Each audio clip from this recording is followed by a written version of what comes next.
Bueno, como siempre estaba esperándome a que se incorporen la mayoría de ustedes, pero creo que ya andan casi todos por acá. Vamos a continuar. ¿En qué nos quedamos, compañeros? ¿De qué estábamos hablando la última vez que nos vimos, que nos escuchamos?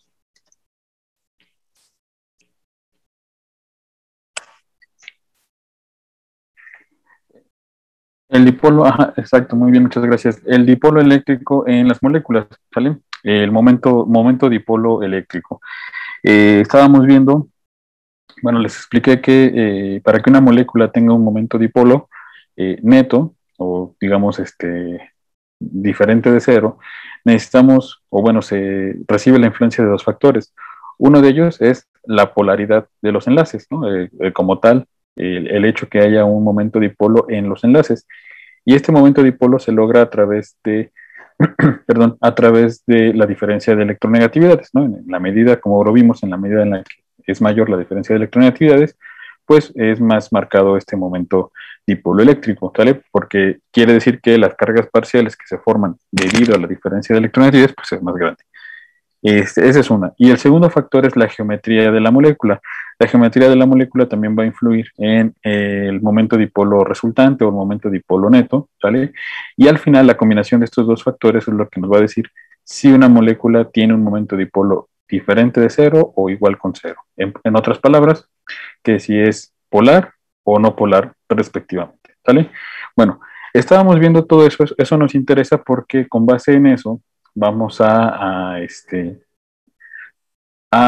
tratar de elucidar qué tipo de interacciones pueden establecerse entre diferentes moléculas. Y esto trae como consecuencia que podamos de alguna manera, pues, entre comillas, predecir el comportamiento, por ejemplo, de una mezcla de dos sustancias, ¿no? Y que nos sirva como un criterio para, pues, repito, como predecir qué tipo de interacciones puede haber entre dos moléculas diferentes, ¿no? Y al final, bueno, nos da un poco la idea acerca, por ejemplo, de la solubilidad que existe entre los compuestos, ¿vale? ¿Qué es lo que vamos a ver el día de hoy? Bueno, vamos a discutir un poquito alrededor de eso el día de hoy, ¿vale? Al final de la clase pasada vimos un par de ejercicios para asignar, bueno, para determinar si una molécula es polar o no es polar, ¿vale? Es decir, si su momento dipolo es de cero, entonces es no polar. Si su momento dipolo es diferente de cero, pues entonces es polar, ¿vale? Es sí polar, ¿vale? Entonces, eso lo vamos a utilizar el día de hoy para, bueno, más que utilizarlo el día de hoy, ese es como el primer paso antes de determinar qué tipo de interacciones se van a presentar entre las distintas moléculas, ¿vale? Entonces vamos a continuar con eso. Permítanme un momento.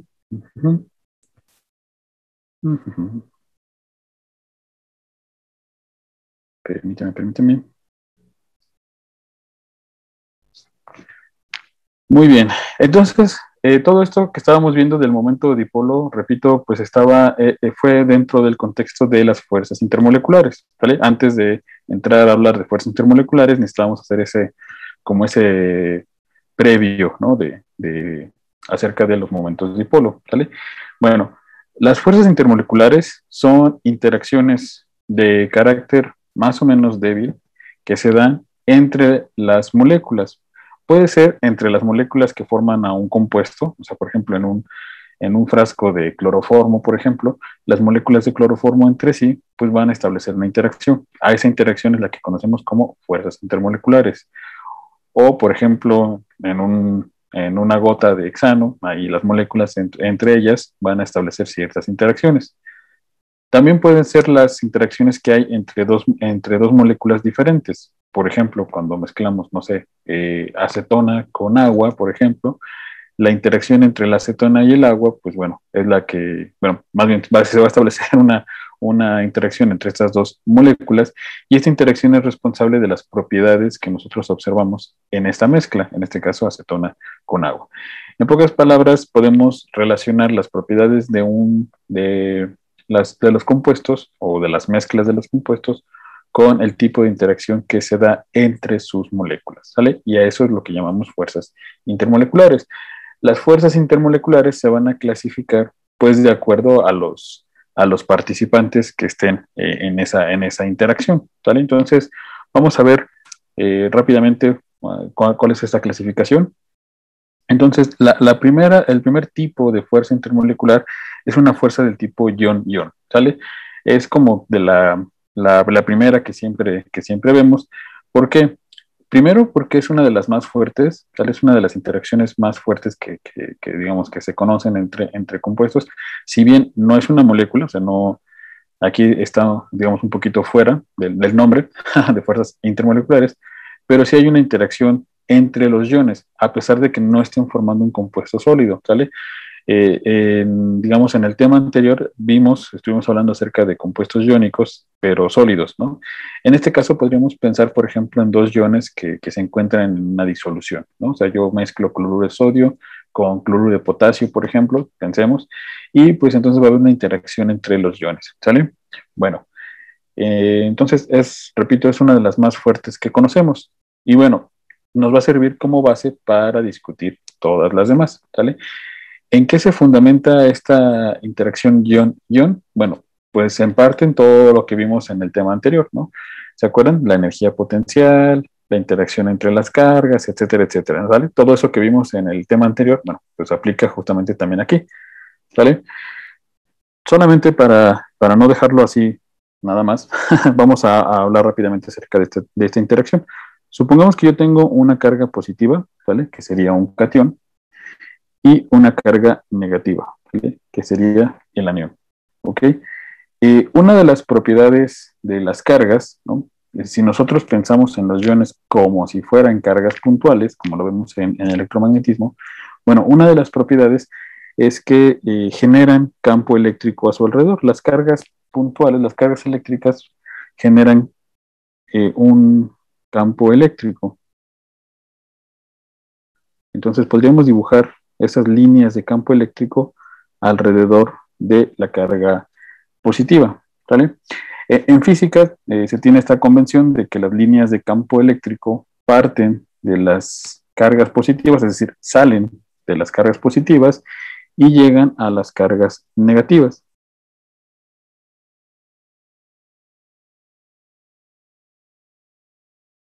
¿Ok? Esto va a ser importante en la discusión que vamos a ver más adelante, ¿no? Ahorita a lo mejor parece un poquito fuera de lugar, pero en las siguientes vamos a hablar acerca de la influencia de este hecho, ¿vale? En resumen, los iones los podemos ver como cargas puntuales, como cargas eléctricas, y resulta que las cargas eléctricas pues generan líneas de campo eléctrico, ¿vale? Y la interacción que hay entre estas dos cargas, por ejemplo, entre una carga positiva y una carga negativa, se da justamente gracias a estas líneas de campo eléctrico, ¿vale? Eh, las líneas de campo eléctrico, repito, siempre van a partir, o bueno, por convención, parten de las cargas positivas y van hacia las cargas negativas. Y es gracias a esta interacción de líneas de campo que estos dos iones se atraen, ¿vale? Como lo vimos en el tema anterior, nosotros podemos hablar de la energía potencial asociada a este sistema, ¿vale? La energía potencial asociada a este sistema, ¿se acuerdan cómo era? Era la constante de Coulomb por la carga nominal del catión, por la carga nominal del anión, la carga del electrón al cuadrado, entre la distancia que separa a estos dos iones, ¿vale? Esta es la distancia R, ¿vale?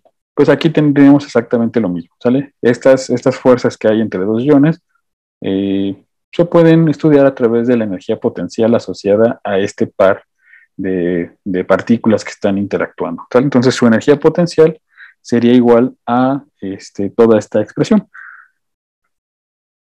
Vamos a dejarlo como la vez pasada, como en el tema pasado, vamos a dejarlo en términos de una constante, ¿vale? Porque la carga del catión es constante, la carga del anión es constante, la carga del electrón es constante, etcétera. Entonces vamos a suponer que es una constante A, ¿vale? Tal como lo hicimos en el tema anterior. Entonces la energía potencial asociada a este sistema, pues es igual a una constante sobre la distancia que separa al catión y al anión, ¿vale? Igual que lo vimos en el tema anterior, ¿ok? Bueno.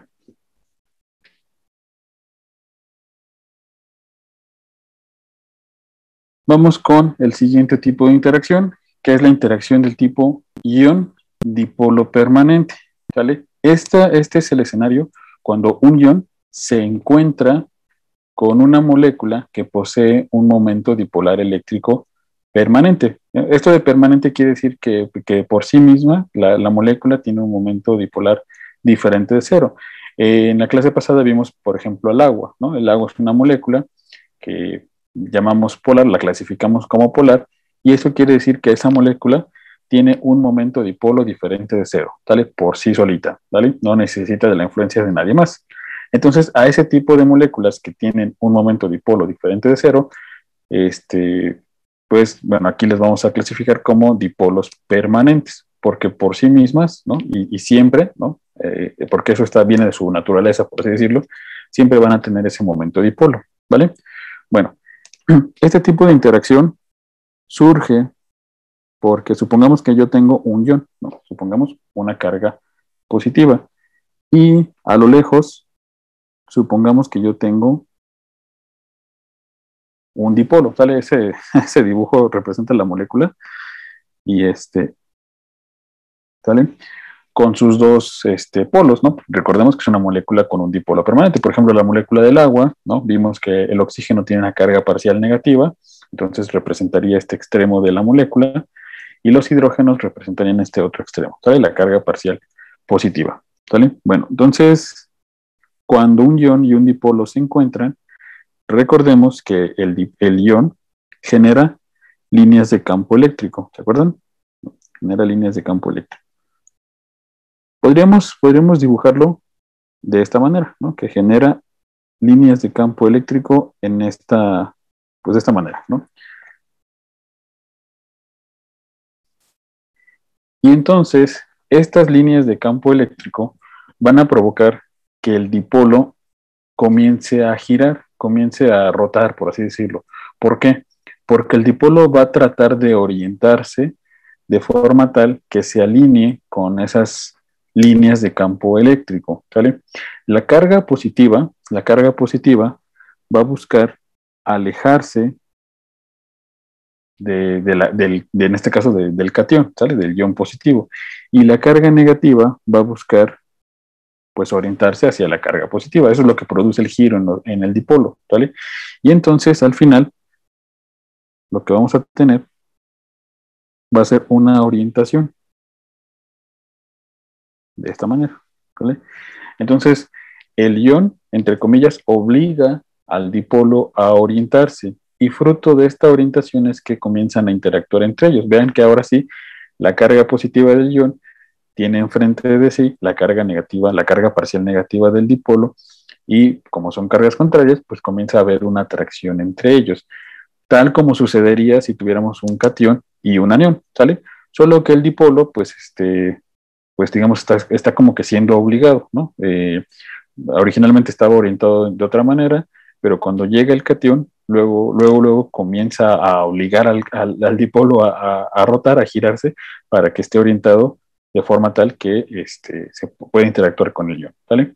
Entonces, esa es una. Y otra cuestión importante es que el dipolo, a diferencia de los iones, no tiene una carga total, sino que solamente es una carga parcial.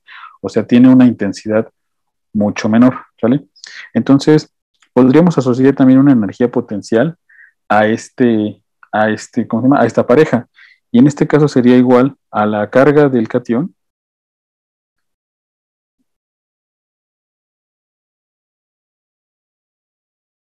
por el momento dipolo de la molécula, ¿no? Aproximadamente, ¿no? Ahí habría que agregar otros términos, este, pero en términos generales, esta energía potencial va a depender del producto de la carga del catión por el momento dipolo de la molécula. Quiere decir que entre más grande sea el momento dipolo de la molécula, pues mayor energía potencial se va a establecer en esta interacción, ¿vale? Todo esto entre la distancia que lo separa, otra vez, la distancia que separa al catión y al dipolo, pero en este caso va a estar elevado a una potencia n, ¿sale? A diferencia de la interacción ion-ion, en este caso, la energía potencial va a depender de R, pero elevada a una potencia n. ¿Vale? Ahorita vamos a ver cómo llegamos a esta n, ¿vale? Bueno, cómo interpretamos esta n, ¿ok? No sé si hay alguna pregunta hasta aquí, compañeros.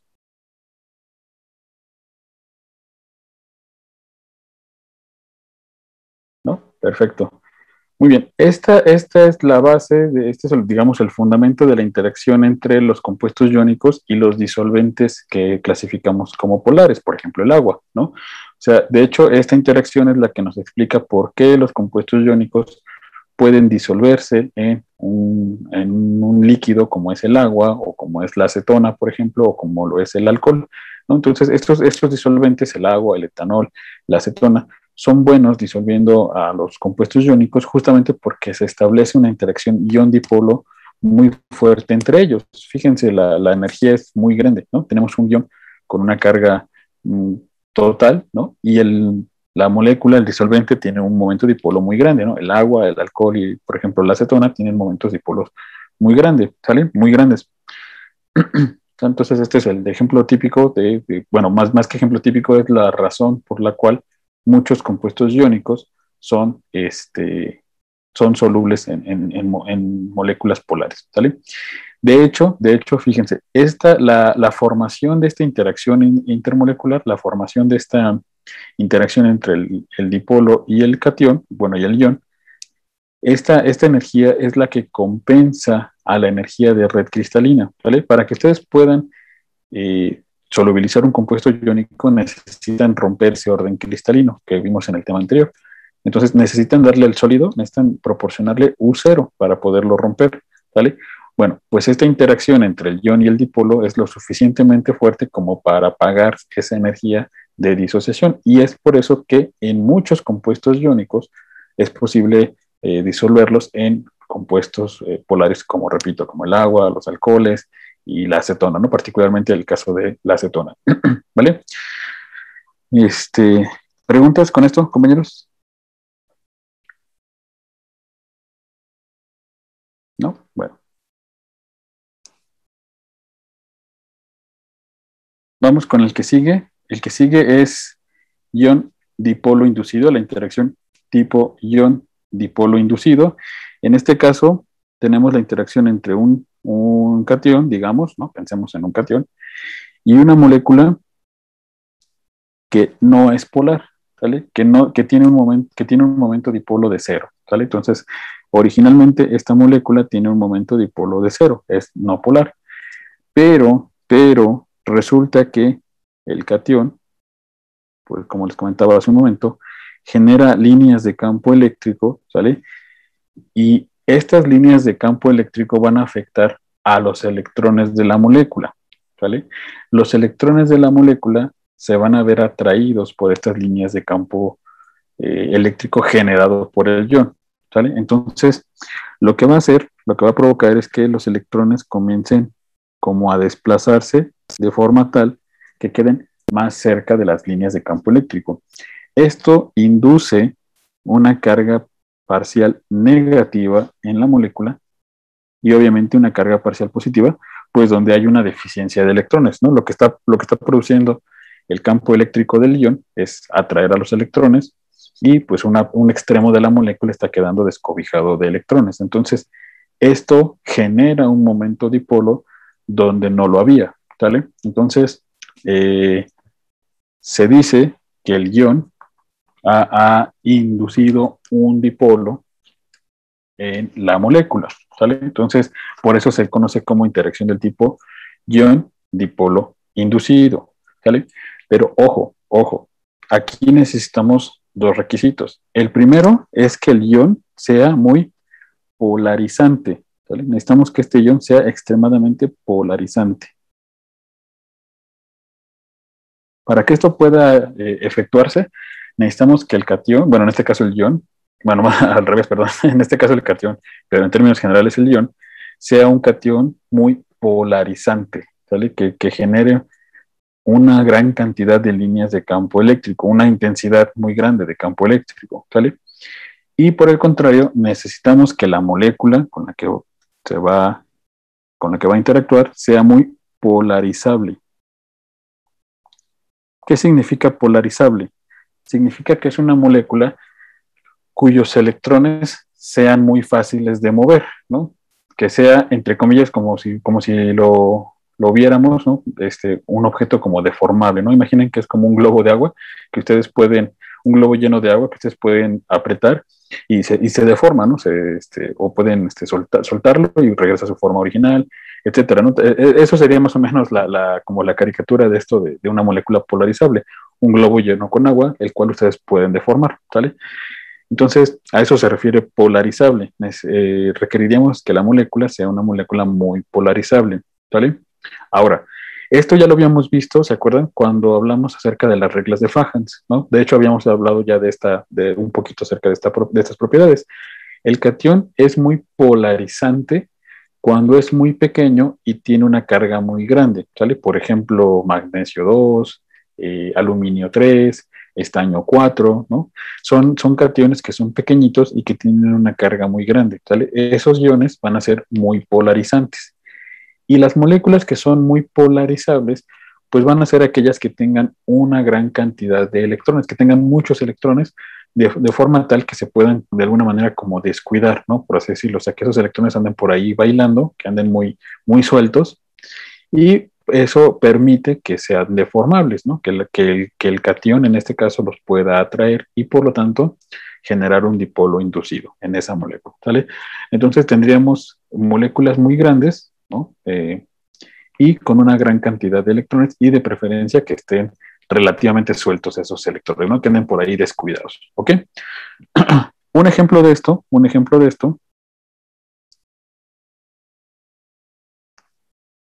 es la interacción que hay entre el ion yoduro y la molécula de yodo. No sé si les platicaron de esta práctica. No, esta materia no tiene laboratorio, perdón. Me estaba confundiendo. Esta materia no tiene laboratorio. Bueno, existe un experimento en el cual nosotros podemos hacer una mezcla, por ejemplo, de yoduro de potasio, ¿vale? Y esa mezcla ese yoduro de potasio se mezcla, perdón, con yodo molecular, ¿vale? Cuando ustedes hacen esta mezcla, uno pensaría que no es soluble, ¿no? Que tenemos yoduro de potasio en agua y yodo molecular que es insoluble en agua, pero resulta que sí es soluble. La interacción entre estas dos moléculas resulta tan fuerte que pues, se produce una solubilidad de esto, ¿sale? Déjame ver si tengo un video acerca de este experimento. Es un experimento muy típico justamente o sea, como observar de que se disuelve el yodo, ¿no? Entre comillas. No es que, en realidad no es que se disuelva, sino que más bien hay una interacción entre el yodo y el yoduro y eso produce que ya se vea todo como una mezcla homogénea, ¿sale? Pero un ejemplo típico de la interacción ion-dipolo inducido, hay muy pocos ejemplos y el ejemplo típico es este, ¿no? La interacción entre el yoduro de potasio, específicamente el yoduro, y la molécula de yodo, ¿vale? Pero bueno, no sé si hay alguna pregunta hasta aquí con esto. No, profe. ¿No? No, profe. No, muy bien. Entonces, vamos con la que sigue, perdón, la que sigue. La que sigue es la interacción de tipo dipolo permanente, ¿vale? Es la interacción entre dos moléculas que tienen un momento dipolo diferente de cero, ¿vale? Recuerden, por eso le llamamos permanente. Aquí en este caso pongo la palabra permanente entre paréntesis porque normalmente nos referimos a ella simple y sencillamente como interacciones dipolo-dipolo, ¿no? Como que obviamos esta parte del permanente. Vamos a usar esa convención, ¿vale? Ya sabemos que cuando decimos dipolo, sin más adjetivos, pues sabemos que se referimos a moléculas con momento dipolo diferente de cero, ¿vale? Entonces, podemos decir dipolo permanente, pero aquí entre cuates podemos decir únicamente dipolo-dipolo, ¿vale? Y bueno, en este caso, pues, tenemos la interacción entre dos moléculas que tienen un momento dipolo, y pues sucede algo parecido que con la ion dipolo. Tenemos, por ejemplo, una molécula que es polar, ¿sale?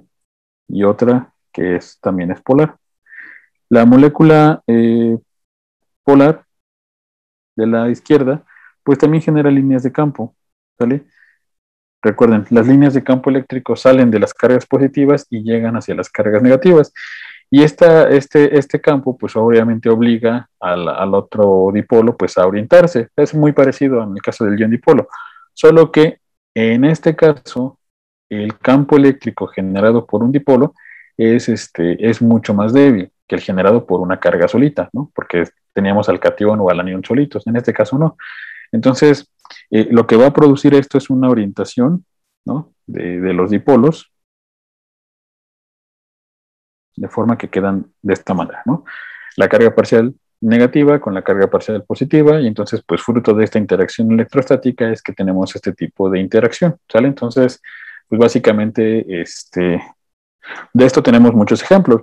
El agua, por ejemplo, vimos que era una molécula polar, y la acetona, ¿sale? La acetona es un compuesto de este estilo.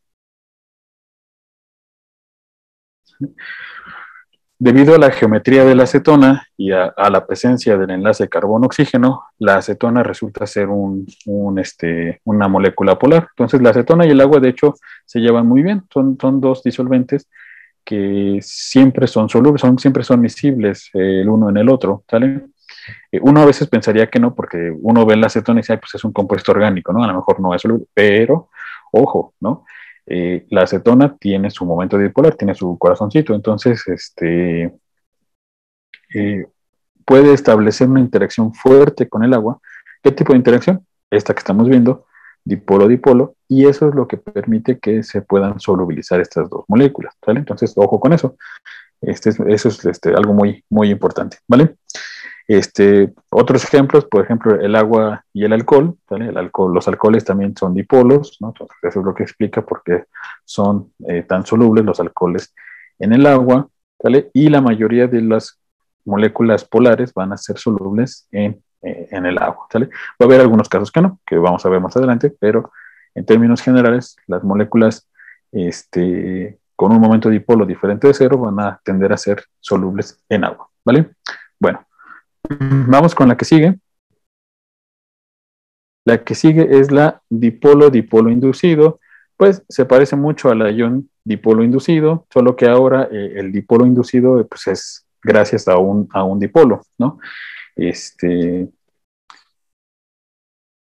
Tendríamos aquí al dipolo y una molécula que es no polar, ¿vale? En este caso, esta molécula originalmente no es polar, pero la presencia del dipolo, que como ya vimos, genera campo eléctrico,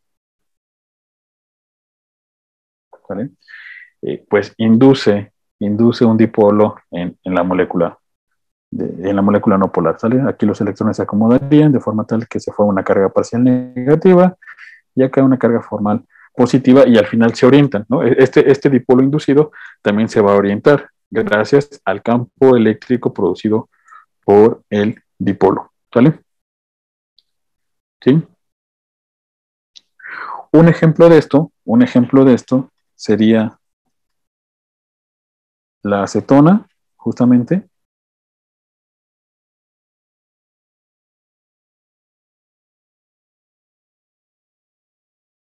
La acetona con la molécula de yodo, ¿vale? Es decir, si ustedes agregan unos granitos de yodo en acetona, uno podría pensar que esto va a ser insoluble, ¿no? Bueno, no sé si han visto alguna vez el yodo. ¿Cómo es el yodo? Ay, perdón. ¿Sí han visto cómo es el yodo?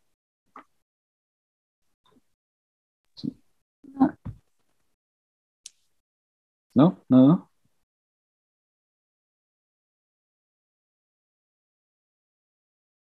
No, profe. ¿No? Es un sólido que parece como metal, parece como si fueran pedacitos, limadura de metal. Es pero su apariencia física en temperatura y presión ambiente es un sólido, y es un sólido como morado muy oscuro y brilloso. Entonces parece como si fuera limadura de hierro. Entonces cuando ustedes ven ese sólido y les dicen, a ver, agrega yodo en acetona, pues uno pensaría que eso no es soluble, pero resulta que sí es soluble. ¿Cómo sabemos que sí es soluble? Pues lo sabemos porque obviamente el sólido desaparece y la acetona se pinta de un color como cafecito. Entonces, eso es lo que nos indica que hay una solubilidad entre la acetona y el yodo, ¿vale? Y eso es posible gracias a la interacción dipolo-dipolo inducido entre la acetona y el yodo, ¿vale? Entonces, perdón. La acetona lo que hace es, pues, justamente inducir un dipolo en el yodo, y gracias a esto es que este compuesto es soluble en la acetona. Les pongo estos ejemplos porque se me fue ahorita la onda. Pensé que tenían laboratorio de esta clase, y esta es una práctica típica cuando vemos fuerzas intermoleculares, ¿sale? En las materias donde vemos fuerzas intermoleculares es una práctica como típica, y siempre se utiliza el yodo por dos razones. Uno, porque es un compuesto que tiene color y podemos identificar cuándo es soluble y cuándo no. Como les decía ahorita, si la acetona solubiliza el yodo, pues entonces se va a pintar como de cafecito. Si no solubiliza el yodo, pues se queda transparente, la acetona es transparente. Entonces, y dos, porque el yodo es muy polarizable. El yodo tiene 50 y tantos, 53 electrones. Entonces, pues imagínense, la molécula yodo-yodo, pues tiene un montón de electrones, y aparte el yodo es muy grande. Entonces, esos electrones andan por ahí sueltos, ¿no? Sin que su núcleo los esté cuidando, y por eso se vuelve una molécula muy polarizable. Entonces, es ideal para ejemplificar este tipo de interacciones. Permítame tantito. Entonces se me fue un poquito la onda. Es que como siempre que doy este tema, pues está asociado a esa práctica, por eso es que por eso es que se me fue un poquito la onda, pero permítame un momentito.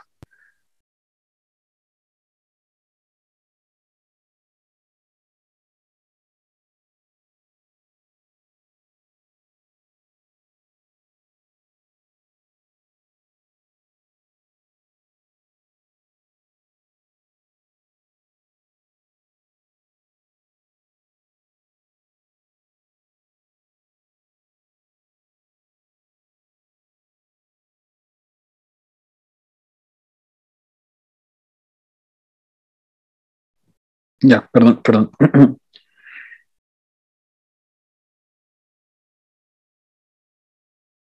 Muy bien. Entonces, eso es la dipolo inducido. Y por último tenemos la dipolo instantáneo, dipolo inducido. ¿Sale? Esta es una fuerza muy débil, ¿no? O sea, de hecho, aquí en esta diapositiva traté de irse las acomodando desde la más fuerte hasta la más débil, ¿vale? Esta última es una fuerza ahí un poquito medio extraña, ¿vale? Se llama dipolo instantáneo, dipolo inducido. Bueno, fíjense que nosotros podríamos pensar en una molécula, ¿vale? Que tiene un momento dipolo de cero, ¿vale? Entonces, en esta molécula, pues ya sabemos que se cancelan los momentos dipolos de los enlaces entre sí, o de plano los enlaces no son polares, ¿no? Entonces, tenemos una molécula que es no polar, ¿vale? Y dentro de esta molécula, pues tenemos, pues a los electrones, ¿no? Independientemente de que sea polar o que no sea polar, siempre va a tener electrones, ¿vale? Y los electrones no están quietos, no están fijos, ¿no? Sino que constantemente se están moviendo. Entonces, si estos electrones se están moviendo, ¿vale? Puede llegar un punto en el cual, ¿no? De repente, ¿no? Por alguna razón, en algún punto de la molécula, ¿no? Imaginen que estos son los electrones de la molécula, que nosotros idealmente pues, los representamos como que andan distribuidos en toda la molécula, pero se están moviendo. Entonces, en algún momento, debido a ese movimiento, puede ser que un electrón o dos electrones anden por aquí, ¿no? Fruto de ese movimiento, ¿no? de los electrones alrededor de la molécula, pues resulta que en un instante hay más electrones en un extremo de la molécula, ¿no? Si tomamos una foto, imaginemos que tomamos una foto de la molécula en ese instante, pues vamos a observar que en una región de la molécula, pues hay una mayor cantidad de electrones, ¿no? Mayor entre comillas, ¿no? Y entonces aquí se genera una carga parcial negativa, muy pequeñita, pero la hay, ¿no? ¿Por qué se genera esta carga parcial negativa? Pues porque en ese momento los electrones que se estaban moviendo, pues pasaron por ahí, y en ese punto había una mayor concentración de electrones. Y de este lado, pues va a haber una carga parcial, perdón, positiva, ¿sale? Entonces, en ese instante se genera un momento dipolo en esta molécula que originalmente es una molécula no polar, ¿sale? Pero repito, eso es fruto del movimiento de sus electrones. Y solamente dura ese instante, ¿no? Al siguiente instante puede ser que el electrón ya se movió, ¿no? Este electrón ya se movió, ya regresó como que a este lugar y ahora sí, esa distribución de electrones en la molécula es homogénea, ¿vale? Pero en ese instante, cuando tomamos la foto, justo en ese instante, sí había un dipolo, muy débil, muy pequeñito, pero sí lo había. Bueno, pero además resulta que es en ese instante, cuando duró ese momento dipolo, ¿no? En ese instante, ese dipolo, aunque duró solamente un instante, pues induce un dipolo en la molécula, en su vecina de al lado, ¿no? En su molécula de al lado. Esta carga negativa va a repeler a los electrones de su vecina, ¿vale? Y va a generar un dipolo en su vecina. Entonces, durante ese instante se genera este dipolo, ¿no? Fruto del movimiento de los electrones, y a su vez este dipolo, como ya tenemos un dipolo, va a inducir un dipolo en la molécula vecina, en la de al lado, ¿vale? Por eso este tipo de interacción se llama dipolo instantáneo, es decir, un dipolo que solo dura ese instante, pero que durante ese mismo instante induce dipolos en otras moléculas, en sus moléculas vecinas, ¿sale? Entonces, por eso esta interacción se llama dipolo instantáneo, dipolo inducido, ¿vale?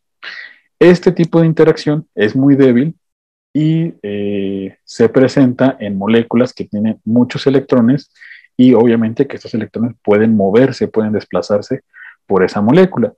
Por ejemplo, el benceno, ¿sale? El benceno es una molécula que tiene, bueno, la molécula se forma por un anillo de 6 átomos de carbono, pero los electrones, acuérdense que están por ahí danzando en toda la molécula, no están quietos en un átomo de carbono, sino que están moviéndose por todo el anillo formado por los átomos de carbono, ¿sale? Entonces están muy fáciles que en cualquier instante se estén moviendo y en algún punto pues estén más como que concentrados más en un punto que en otro, ¿sale? Y eso genera un momento dipolo instantáneo y a su vez va a inducir un dipolo sobre sus vecinas, ¿vale? Entonces, este tipo de interacción, repito, se presenta en moléculas no polares, que originalmente son no polares, pero que tienen muchos electrones y que están relativamente muy sueltos, por así decirlo, ¿no? Otro ejemplo son los alcanos, ¿sabes? Los alcanos también, alcanos, alquenos y alquinos van a tener electrones que se mueven por toda la molécula y entonces van a presentar esta tendencia a generar dipolos instantáneos, ¿sale? Bueno, este tipo de interacción, que parece así como sacada de la manga, es una interacción que ayuda a explicar algunas propiedades justamente de esas sustancias que les mencioné, los compuestos aromáticos, los alcanos, los alquenos y los alquinos. Muchos de esos compuestos, por ejemplo, en el caso de los alquenos, algunos de ellos, dependiendo de su peso molecular, pueden ser líquidos a temperatura ambiente o incluso hasta sólidos, ¿no? El benceno, por ejemplo, también es un sólido, ¿no? Se puede formar un sólido a temperatura ambiente, bueno, un poquito por abajo del ambiente, ¿no? Entonces, ¿cómo explicar por qué forman un sólido? Porque ¿qué tipo de interacción hay entre las moléculas del benceno tales que permiten la formación de un sólido? Pues justamente son este tipo de interacciones, dipolo instantáneo y dipolo inducido. También explica por qué algunos compuestos, como el hexano, por ejemplo, el hexano es un líquido, ¿vale? ¿Por qué el hexano es un líquido? Bueno, justamente sus moléculas se juntan, se pegan, entre comillas, gracias a la interacción de tipo dipolo instantáneo, dipolo inducido. Porque bueno, ahorita yo expliqué que era en un instante, ¿no? Y que ya al siguiente instante ya se pierde ese dipolo. Pero esto que les acabo de explicar está sucediendo constantemente en las moléculas. ¿Por qué? Porque los electrones constantemente se están moviendo. Entonces, en un instante esa molécula tiene un dipolo, pero en el siguiente instante otra molécula tiene dipolo y así sucesivamente, ¿no? Y se van induciendo dipolos entre ellas, ¿no? Entonces, este tipo de interacción, si bien es muy débil, a pesar de que es muy débil, nos permite explicar ciertas propiedades de algunos compuestos, como repito, como son los compuestos aromáticos, los compuestos orgánicos aromáticos, alcanos, alquenos y alquinos, ¿vale? Y bueno, este tipo de interacción recibe el nombre de fuerzas de dispersión de London, ¿sale? ¿Por qué? Porque, bueno, en parte surgieron como explicar, ¿no?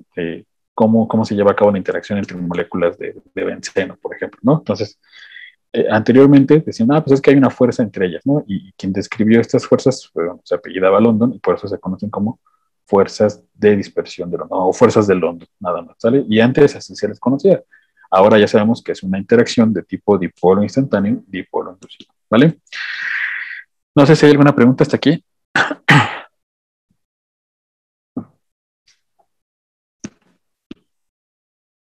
¿No? Muy bien. Y bueno, por último tenemos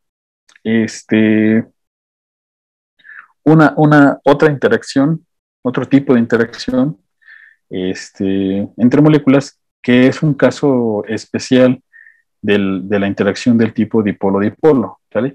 Este tipo de interacción surge cuando nosotros tenemos una molécula, ¿vale?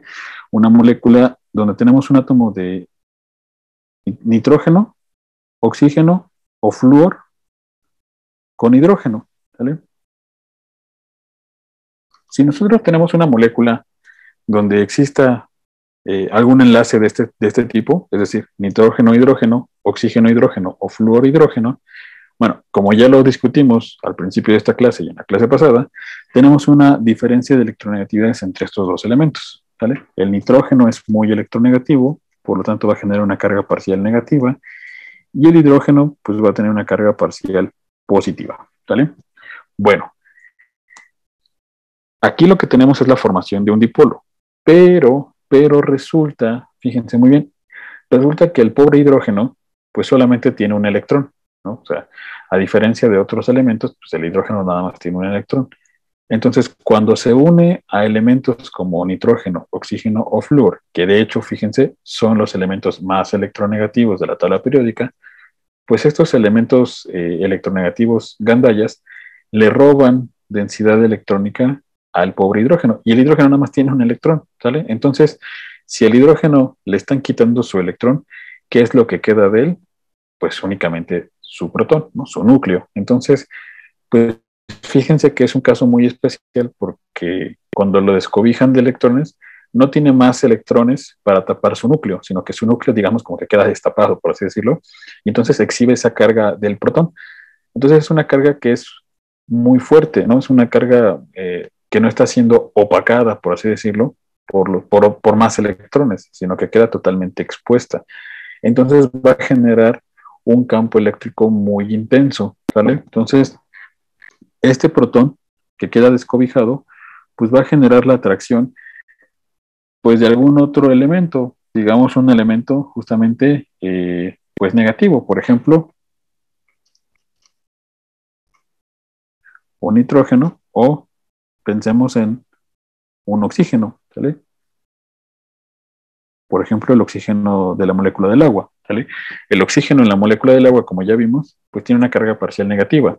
Entonces, este oxígeno con una carga parcial negativa, pues se va a ver muy fuertemente atraído por la carga parcial positiva de ese protón que quedó descobijado, ¿sale? Entonces, vean que en realidad es una interacción del tipo dipolo-dipolo, ¿no? Tenemos un dipolo en el enlace nitrógeno-hidrógeno, y también tenemos un dipolo en la molécula del agua, pero es un caso muy especial del dipolo-dipolo, ¿sale? ¿Por qué? Porque uno de esos dos dipolos es un hidrógeno que está siendo descobijado de electrones y pues deja expuesto su protón. Este protón pues va a generar una interacción muy, muy fuerte porque es una carga, digamos, que está concentrada, es casi, casi como un ion, ¿no? O sea, véanlo de esa manera, ¿no? Es casi, casi como un ion. Entonces va a traer con mucha fuerza a cargas parciales negativas. De hecho, esta interacción es tan fuerte que se considera casi, casi, casi como un enlace, ¿no? En algunos libros lo van a ver como enlace, ¿sale? Porque es una interacción demasiado fuerte entre el protón desnudo del hidrógeno y los electrones, en este caso, del oxígeno de la molécula del agua externo, ¿sale? A este tipo de interacción se le conoce como puente de hidrógeno, ¿sale? Y es una interacción sumamente fuerte, ¿sale? Que puede mantener unidas a ciertas moléculas, ¿sale? Tal es el caso de la molécula del agua. La molécula del agua, pues es justamente un enlace oxígeno-hidrógeno, ¿no? Que también va a dejar descobijado a su hidrógeno, y este hidrógeno, pues, le va a hacer ojitos a la carga a la carga parcial negativa del oxígeno y por lo tanto hay una interacción muy fuerte entre las moléculas del agua, ¿sale? De hecho, esta interacción de puente de hidrógeno es lo que explica por qué el agua es un líquido a temperatura ambiente, ¿sale? Si nosotros comparamos, por ejemplo, el metano, el amoníaco y el agua, ¿sale? El metano es un gas, ¿sale? A temperatura y presión ambiente. El amoníaco también es un gas, ¿no? Pero el agua, fíjense que el agua es un líquido a temperatura ambiente. Aquí lo que estamos analizando es como el compuesto formado por hidrógeno y estos elementos que están en la tabla periódica, están en el mismo periodo de la tabla periódica, ¿no? Carbono, nitrógeno, oxígeno. Bueno, la interacción entre los puentes de hidrógeno del agua es tan fuerte, pero tan fuerte que el agua de esos tres es el único que es un compuesto líquido a presión y temperatura ambiente. ¿Por qué es un líquido? Porque la fuerza que mantiene unidas a sus moléculas, justamente es la fuerza del tipo puente de hidrógeno, es muy fuerte, tal es muy fuerte, incluso más que en el amoníaco. Ven que el amoníaco también podría presentar no podría, presenta ese tipo de interacción, pero no es un líquido, es un gas, ¿no? O sea, ni al amoníaco le alcanza para formar un líquido, pero el agua sí, ¿sale? El agua sí es un compuesto que es líquido a presión y temperatura ambiente, y eso es gracias a la fuerte atracción que hay entre sus propias moléculas, ¿sale? Entre sus propias moléculas, ¿vale? No sé si hay alguna pregunta hasta aquí.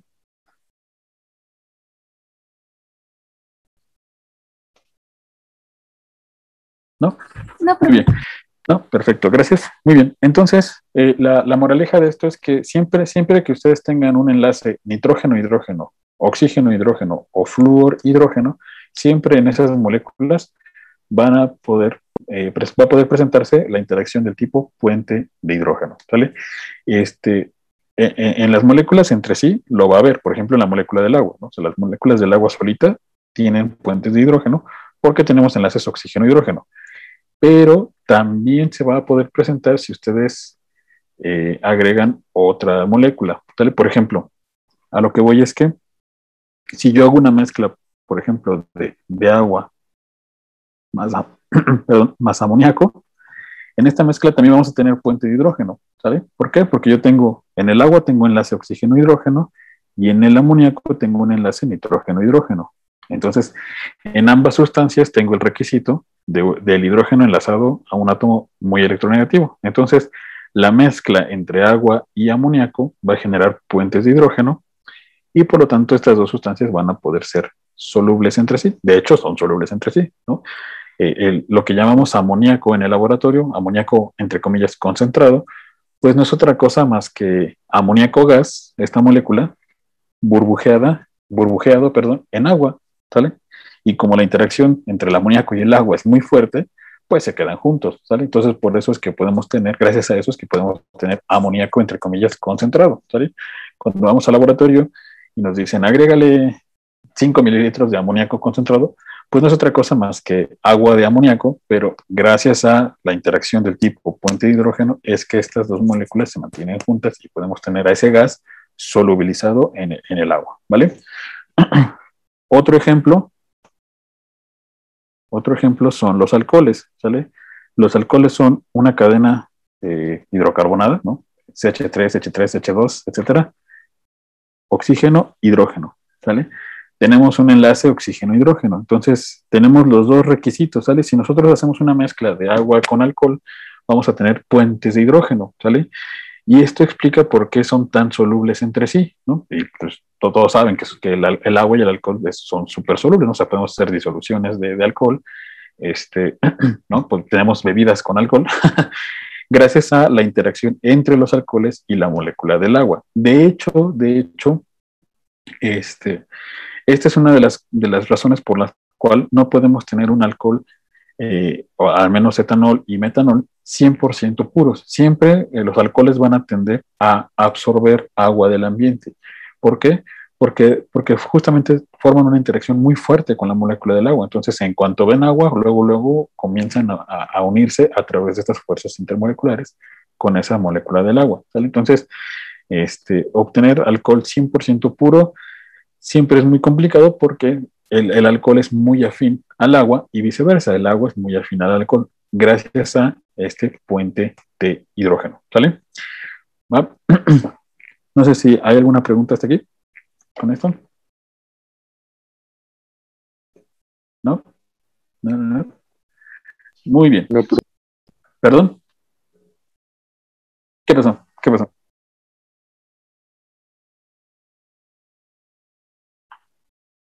Ajá. Ajá, justamente. Ah, bueno, esa es también es un buen ejemplo. Las propiedades coligativas eh, se deben justamente a las fuerzas intermoleculares. Su compañero pregunta, cuando hacemos una mezcla de agua con sal, incrementa su punto de ebullición. Eso es porque entre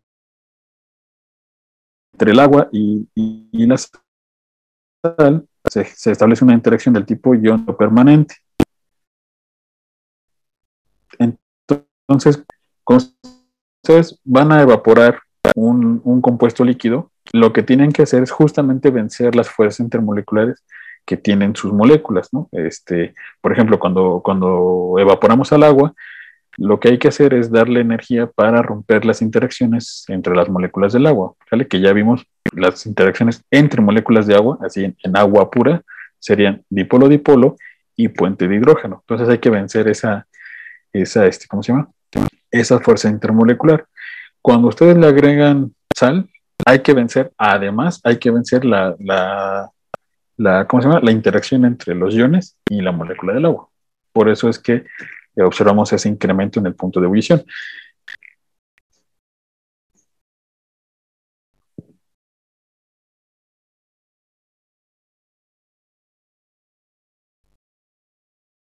¿Sí?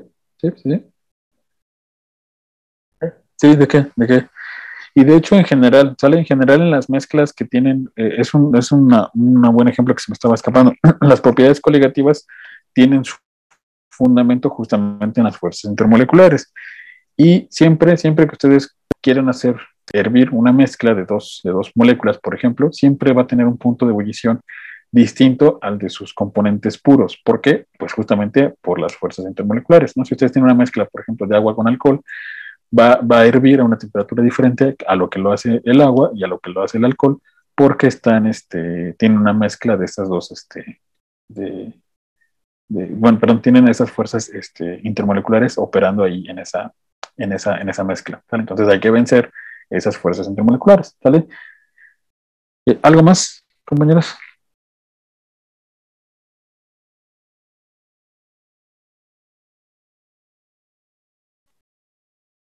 ¿No? ¿No? Muy bien. Bueno, pasemos con otro aspecto, el aspecto, digamos, energético de estas fuerzas intermoleculares. Como lo comenté en las primeras, en la tipo ion-ion y en la ion-dipolo, pues podemos hablar de estas interacciones en términos de la energía potencial entre las dos partes que están interactuando, entre el ion y el dipolo, entre los dos dipolos, entre el dipolo inducido y el dipolo instantáneo y el dipolo inducido, etcétera, ¿sale?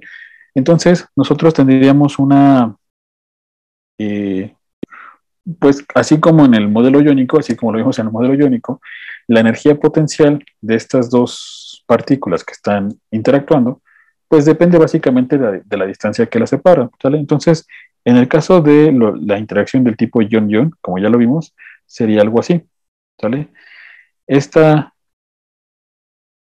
esta expresión, bueno, perdón, este trazo, pues matemáticamente se describe como pues una constante, ¿no? Que incluye la carga de los iones, las constantes, etcétera, entre la distancia que los separa, ¿no? Eso fue lo que vimos para el caso de la interacción del tipo ion-ion. Cuando tenemos ion dipolo y todas las demás que vimos, ¿sale? Lo que vamos teniendo es algo así, ¿sale? En ambos casos es una fuerza de atracción. Vean que, como lo vimos en el modelo iónico, esta energía potencial negativa pues, nos está indicando que hay una interacción de atracción, ¿sale? Este trazo azul se puede caracterizar matemáticamente eh, como, perdón, A sobre R a la N, ¿sale?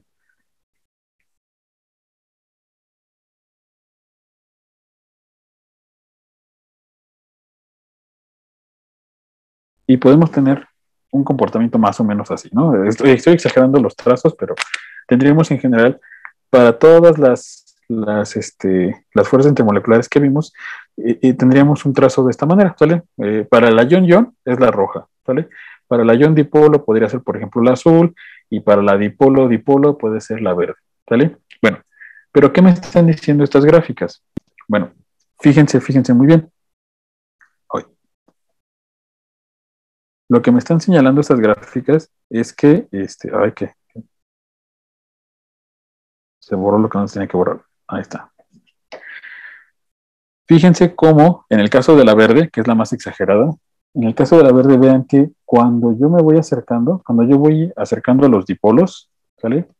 Vean que la diferencia en energía no es mucha, ¿no? O sea, como que pues se acercan los dipolos, pero pues ni se pelan, ¿sale? O sea, como que, meh. Si yo sigo acercándolos, vean cómo la energía disminuye, pero muy poquito, ¿no? O sea, vean la cantidad que disminuye, ¿no? Entonces, eso quiere decir que otra vez, que los dipolos entre sí, pues como que no se pelan demasiado. Si yo me voy acercando, sigue aumentando, pero vean que si yo me acerco hasta cierto punto, digamos hasta aquí, vean cómo la energía disminuye drásticamente, ¿sale? Muy drásticamente. ¿Qué quiere decir esto? Quiere decir que para que haya una interacción muy fuerte, o sea, para que la energía potencial sea muy grande, necesito forzosamente acercar demasiado a los dos dipolos. Si no, ni se enteran, ¿sale? Vean cómo en el resto de la curva, pues ni se pelaban, ni se enteraban que estaba presente, ¿sale? Entonces, esto ocurre con los dipolos, ¿sale? O con los dipolos inducidos y los dipolos instantáneos, ¿sale? Que a lo lejos ni se enteran que está ahí un dipolo. Necesito forzosamente que estén cerca. Es decir, las fuerzas intermoleculares son fuerzas que operan a distancias pequeñas. Necesito yo forzosamente tenerlos cerca para que pueda llevarse a cabo esta interacción. Si yo los alejo, pierden estas fuerzas, ¿sale?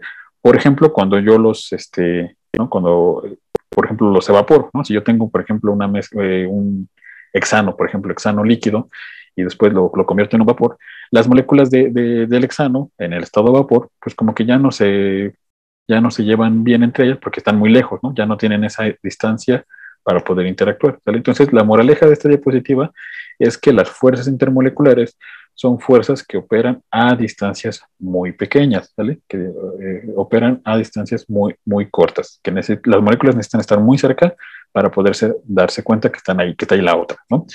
Entonces, las curvas van a ser caracterizadas justamente por la N, ¿vale? La que veíamos hace rato. Para el caso de la interacción del tipo ion-ion, la N vale 1, ¿no? Entonces, pues es la curva roja, ¿vale? Y en la medida en la que n se va haciendo más grande, ¿sale? La curva se va pegando más hacia los ejes. ¿Qué quiere decir eso? Que en la medida en la que n se va haciendo más grande, pues las moléculas necesitan estar más cerca para darse cuenta que existe su compañera, ¿no? Ay, qué tonto. ¿No? Ahí como muy exagerado, ¿no? Fíjense, ahí está. ¿Vale? Entonces, para la curva roja, n es igual con 1. Para la curva azul, n podríamos decir que es igual con 2. Para la curva verde, podemos decir que n es igual con 4, supongamos. Y para la curva amarilla, supongamos que n es igual con 6, ¿no? Supongamos, ¿no? Entonces, la moraleja es que en la medida en la que n se va volviendo más grande, pues esa interacción necesita de una distancia cada vez más corta para poder tener cierta fuerza, ¿no? ¿Sí? ¿Sí queda claro ese punto, compañeros?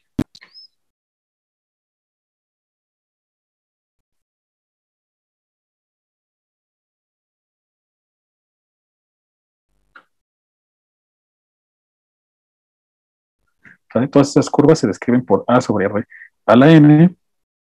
Y miren, para cada, para cada tipo de interacción, pues tenemos estos valores de N. Por ejemplo, para la ion-ion, ¿no? Para la ion-ion tenemos una N de 1, como les comentaba hace un momento. Para la ion-dipolo, N vale 2. Para la dipolo-dipolo vale 3. la más débil de todas, dipolo instantáneo, dipolo inducido, N vale 6, ¿no? O sea que para que puedan actuar las fuerzas del tipo dipolo instantáneo, dipolo inducido, las moléculas tienen que estar de veras muy, muy, muy cerca, ¿no? Porque vean que su N es de 6. Entonces, la curva estaría muy pegada a los ejes, ¿no? Ahí sería la curva amarilla, ¿no? En este caso, ¿vale? Y sorprendentemente, vean que los puentes de hidrógeno tienen una N igual con 2, ¿sale? Fíjense, eso es muy, muy, muy, muy impactante. ¿Por qué? Porque fíjense que ese valor se parece al del ion dipolo. ¿Se acuerdan? Les dije hace un momento, cuando el hidrógeno queda descobijado de su electrón, pues prácticamente es el protón ahí solito, ahí pelón, que está interactuando con la molécula. Entonces, pues eso casi, casi es como un ion. Entonces, vean que aquí lo estamos observando. O sea, el hecho de que el protón queda prácticamente pelón y que está interactuando con otras moléculas, pues es casi, casi, casi como una fuerza de tipo ion dipolo, ¿no? Vean que la N que lo describe es de 2, ¿no? Entonces, eso es lo que nos dice que es una interacción muy fuerte, ¿sale? Y la última columna de la tabla nos está hablando acerca del valor aproximado, valor promedio de la energía potencial que tendríamos para cada tipo de interacción. La más fuerte, pues, es la ion-ion, ¿no? Con aproximadamente 500 kilojoules por mol, ¿sale? Más o menos, ¿no? Vimos en el tema pasado que los sólidos, el cloro de sodio sólido, por ejemplo, tienen una energía potencial, una energía de red cristalina de como unos 700 kilojoules por mol. Pues bueno, aquí dos iones en disolución que interactúan entre sí, pues tienen aprox 500 kilojoules por mol.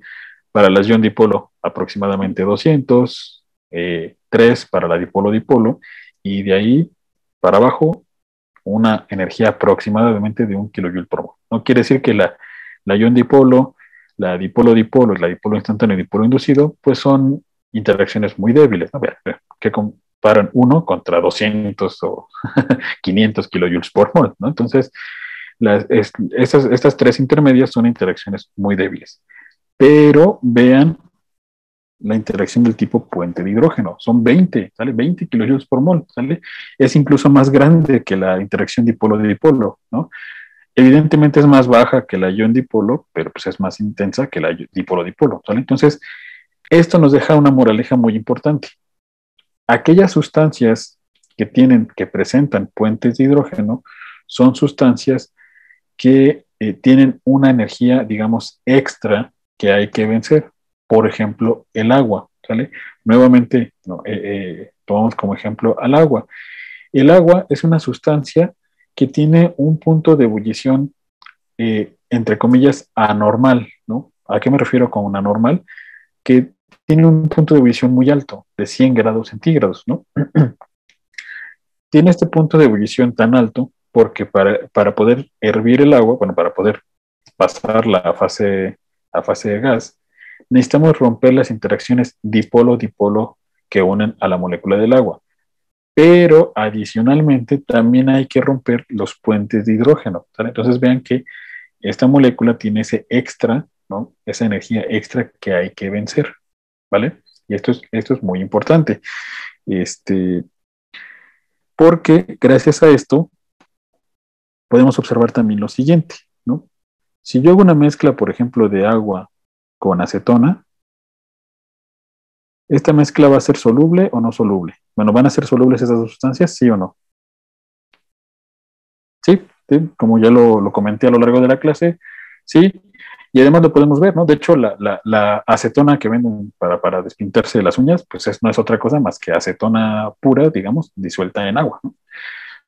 Entonces, la acetona y el agua son dos moléculas que se llevan súper bien, ¿sale? Que se pueden disolver la una en la otra, ¿sale? Esto es gracias a que hay una interacción del tipo dipolo-dipolo entre estas dos moléculas, ¿sale? Y no solo eso, sino que además se puede establecer un puente de hidrógeno entre el oxígeno de la acetona y los hidrógenos de la molécula del agua, ¿vale? Dejen quito aquí esto. Ahí está. Lo voy a dibujar más bonito.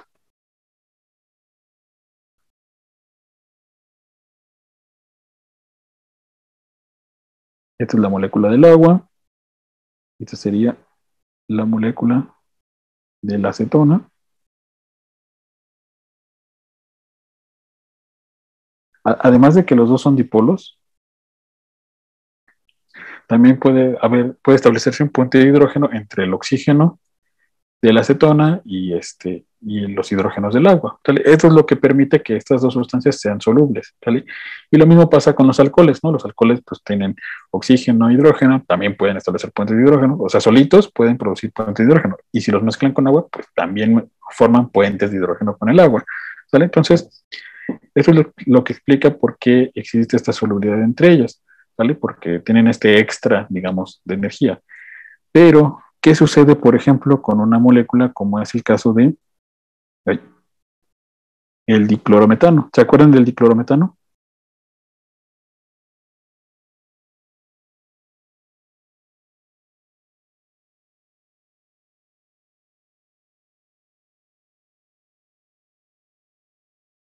Voy a poner aquí los cloros, hidrógeno, hidrógeno. ¿Vale?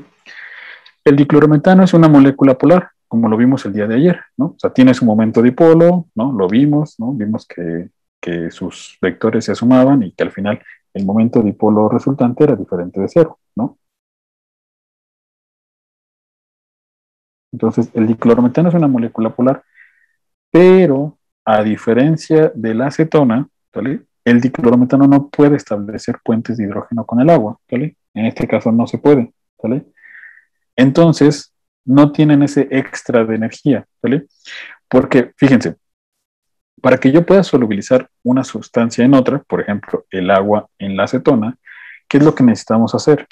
Necesito que la molécula del agua deje de, digamos, deje de interactuar con sus compañeras para que comience a interactuar con la molécula de la acetona, ¿sale? Entonces, para que yo pueda para que yo pueda solubilizar la acetona en el agua, necesito romper la interacción agua-agua y formar la interacción acetona-agua, ¿sale?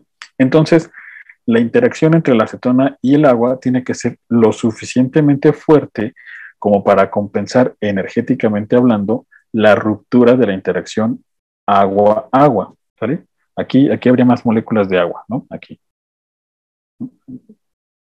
Entonces, aquí, ¿no? Aquí tenemos más moléculas de agua.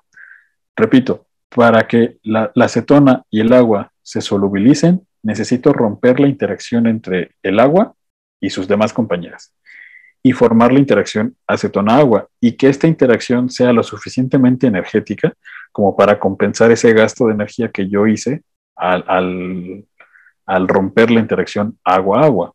¿Sale? Bueno, la interacción agua-acetona es tan fuerte debido al puente de hidrógeno que esto sí se puede lograr. En cambio, en el diclorometano no. En el diclorometano no. Si yo quiero solubilizar el diclorometano en agua, necesito romper la interacción agua-agua, lo cual es muy fuerte. ¿Por qué? Pues porque el agua tiene dipolo y tiene puente de hidrógeno. Y la interacción diclorometano-agua, que solamente es dipolo-dipolo, pues no es lo suficientemente fuerte como para compensar el gasto energético, ¿no? De romper la interacción agua-agua y por lo tanto el agua dice, ay no, ¿no? O sea, por eso me sacaste de interactuar con mis amigas, no, o sea, por esta interacción tan débil, no, pues mejor me quedo con mis amigas, ¿no? Entonces el agua se regresa a interactuar con sus compañeras y por eso es que el diclorometano no es soluble en agua a pesar de que el diclorometano es una molécula polar, ¿sale? Entonces, mucho ojo, mucho ojo. Experimentalmente hablando, si nosotros mezclamos diclorometano y agua, pues no se solubilizan, ¿sale? Entonces eso muchas veces genera que digan, el diclorometano es no polar, ¿no? ¿Por qué? Porque no se solubilizó en agua. Y ya. No, ojo, sí es polar, pero no es lo suficientemente fuerte como para arrancar, digamos, entre comillas, al agua de sus compañeras y poder establecer una interacción fuerte con ella, ¿sale? O peor todavía muchas veces cuando hacen esta mezcla de diclorometano con agua, dicen, es que es orgánico y por eso no se solubiliza en agua. No, ojo, ¿no? La acetona también es orgánica y sí se solubiliza. El alcohol es orgánico y sí se solubiliza, ¿sale? Entonces, mucho cuidado con eso, ¿vale? Entonces, hay que analizar qué tipo de interacción, ¿no? Vamos a tener entre las moléculas para saber si son solubles o no son solubles, ¿vale? Y también mucho cuidadín, porque a veces nos dejamos llevar por la famosa regla de lo similar disuelve a lo similar. Y vean que aquí tenemos puros similares, ¿no? Tenemos el agua que es dipolo, la acetona que es dipolo y el diclorometano que también es dipolo. Y sin embargo, la acetona sí es soluble en agua, pero el diclorometano no. Entonces, no solamente cuenta que tengan dipolo, ¿no? No solamente cuenta que sean similares, sino que hay que tomar en cuenta qué tipo de interacción se va a formar entre el soluto y el disolvente, ¿vale? Y si esa interacción es lo suficientemente grande como para compensar la ruptura de las interacciones entre las moléculas del disolvente, digamos, ¿no? Y también las del soluto, pero ahorita estamos enfocándonos en el soluto, en el disolvente, ¿vale? Que en este caso es el agua. ¿Sí queda claro, compañeros, esta diferencia entre estos dos comportamientos? Sí, profe. Sí. ¿Sí? ¿Sí? Ok, perfecto. ¿Preguntas? ¿Preguntas con esto, compañeros? ¿No? ¿No? ¿Dudas, dudas, quejas, comentarios? ¿No? Muy bien. Bueno, pues entonces, pues esto sería todo por el día de hoy y prácticamente sería todo por del semestre, todo lo que tenemos que platicar, ¿no? Ya vimos el modelo covalente, el modelo iónico y esto último son las fuerzas intermoleculares que, bueno, pues toman como base todo lo que ya hemos visto anteriormente, ¿no? Si ustedes se dan cuenta, aquí aplicamos muchas cosas que estuvimos viendo, la geometría molecular, la energía de red, bueno, energía potencial, etcétera. ¿Sale? Entonces, este sería el último tema. Con esto llegamos al fin de, de nuestra materia, ¿vale? Y yo creo que ya sería bueno también ir pensando cuándo sería nuestro siguiente examen, ¿no? Porque ya tenemos el tiempo prácticamente encima. Entonces, estuve pensando, estuve meditándolo y creo que la mejor opción es hacer un examen la siguiente semana, es decir, el día 2 de diciembre, ¿vale? El día 2 de diciembre vamos a ver, vamos a tener el examen. Esto para que me dé tiempo de calificarlo, devolverle sus calificaciones y sepan quién debe de presentar el ordinario A y quién no, ¿vale? El ordinario A, por cierto, está programado para el día 16 de diciembre, ¿vale? El día 16 de diciembre a las 9 de la mañana tenemos programado nuestro examen final A, ¿no? La vuelta A. Entonces, la siguiente semana hacemos el segundo parcial. Este sería el último tema, el penúltimo tema que vemos, ¿vale? El último, este ya es el último, ¿vale? El último tema que nos indica el temario es empaquetamientos compactos, ¿vale? Pero eso lo ven con mucha calma en Estados Unidos. Entonces, no les voy a compartir un video donde explico eso, pero eso ya no lo voy a incluir en el examen, ¿vale? Empaquetamientos compactos ya no va a venir en el examen. El examen va a abarcar desde modelo iónico hasta fuerzas intermoleculares, ¿no? Hasta esto que estamos viendo el día de hoy. Les voy a pasar ese video de empaquetamiento para que lo vean y no quede en el aire, pero es un tema que ven con mucha más calma, con mucho más cuidado en química del estado sólido. Pero bueno, no está de más que desde aquí pues, se lleven esa información, ¿vale? Entonces, eso sería todo, compañeros, de mi parte. Este sería el último tema que vemos y nos estaríamos viendo, pues ya nos estaríamos viendo, ¿no? Ya no nos estaríamos escuchando. Ya el lunes, el martes ya no tendríamos sesión, también para que ya se dediquen a sus otras materias. Y el jueves tendríamos el examen, pero no es necesario que nos conectemos, entonces pues ya nada más les subo, como el examen pasado, les subo su examen, lo resuelven, cargan su respuesta y yo les mando su calificación, ¿vale?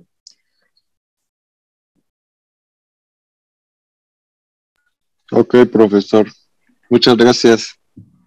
No, de qué ustedes que me estuvieron aguantando todo este semestre, algunos ya por segunda ocasión. Hola, ¿qué tal, compañeros? Pues bueno, eso sería todo de mi parte. Pues espero que les haya podido transmitir pues algo de estos contenidos. Para mí, pues bueno, siempre es un gusto trabajar. Me gusta mucho dar clases, trabajar con ustedes, sobre todo con los colegas de la carrera de química, que bueno, aquí en esta facultad he tenido muy buena experiencia con ustedes. Y pues bueno, sería todo de mi parte, este último tema. Repito, les voy a facilitar ese video de empaquetamientos compactos, pero el examen llegaría hasta este punto, ¿vale? Pues espero que les vaya muy bien en su semestre, échenle muchas ganas, que también por eso quería yo terminar ya con ustedes, para que como que la siguiente semana, el siguiente lunes no nos vemos, el siguiente martes no nos vemos, para que ya tengan más tiempo para dedicarse a sus otras cosas y ya no estarlos torturando, ¿vale? Entonces, pues ya, sería todo. Nos estamos escuchando. Pues a lo mejor si tienen alguna duda con respecto a sus calificaciones, podríamos organizar una sesión solamente para retroalimentación de los exámenes y ya, pero si no, pues ya sería todo de mi parte y pues espero que el siguiente semestre sí ya podamos vernos en la facultad, podamos vernos en persona y que bueno, que ya puedan tomar clases como se debe, ¿no? Más no por otra cosa, sino por cómo se deben, como debe de ser, ¿no? Las condiciones que necesitamos llevar a cabo estas actividades, ¿vale? Entonces, cuídense, que tengan un excelente fin de semestre, échenle muchas ganas y pues estamos en contacto, ¿vale? Cualquier cosa, pues estoy pendiente todavía de ustedes, ¿va? Profesor, yo le quería preguntar, ¿no habría como forma de que subieran unos ejercicios tipo examen para practicar para el examen? Sí, de hecho también es lo que quería en este fin de semana, subirles un par de ejercicios de estos temas, bueno, de energía de compuestos iónicos, fuimos haciendo los ejercicios, pero bueno, les subo un par de más para que no falten. Y de este tema de fuerzas intermoleculares y de, ¿qué otra cosa vimos? Nada más, ¿no? Y de modelo iónico en general. Sí, les subo.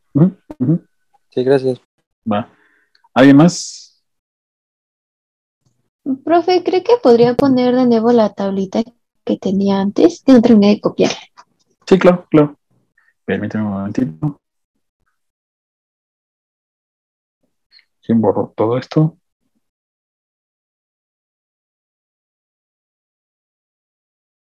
Listo. Sí, profe, gracias. Sí, ¿de qué? ¿De qué?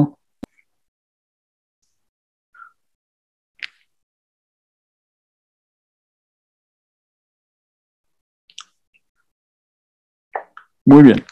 Bueno, pues si no hay algo más que quisieran agregar o comentar o preguntar, entonces seguimos en contacto, nos estaremos escuchando si organizamos esa sesión para retroalimentación o alguna duda. Sí, el semestre acaba en diciembre. El 10 de diciembre es el último día de clases que está programado en el calendario, que digamos es la fecha oficial, ¿vale? El 10 de diciembre terminan las clases.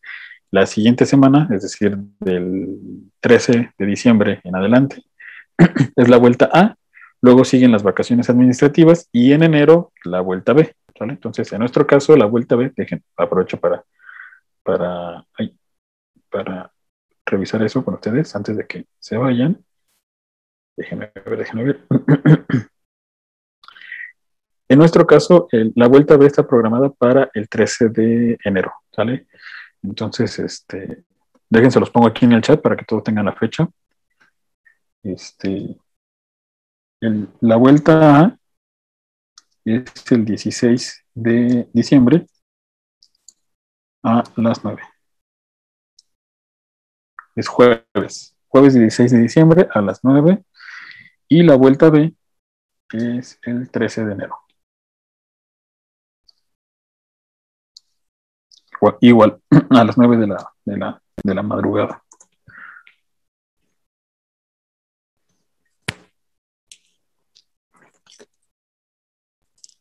¿Vale? Bueno, entonces, si no hay más que decir, más preguntas o algo más, pues sería todo. Nos estaremos en contacto y pues bueno, en la siguiente semana, en el transcurso de hoy, mañana o el fin de semana, espero que antes del fin de semana les mando los ejercicios para que vayan practicando esos temas y la siguiente semana vemos lo del examen, les regreso sus calificaciones y pues ya, sería todo, ¿vale?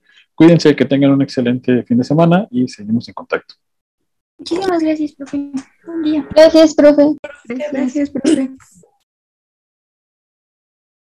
Hasta luego, profe. Gracias, hasta luego.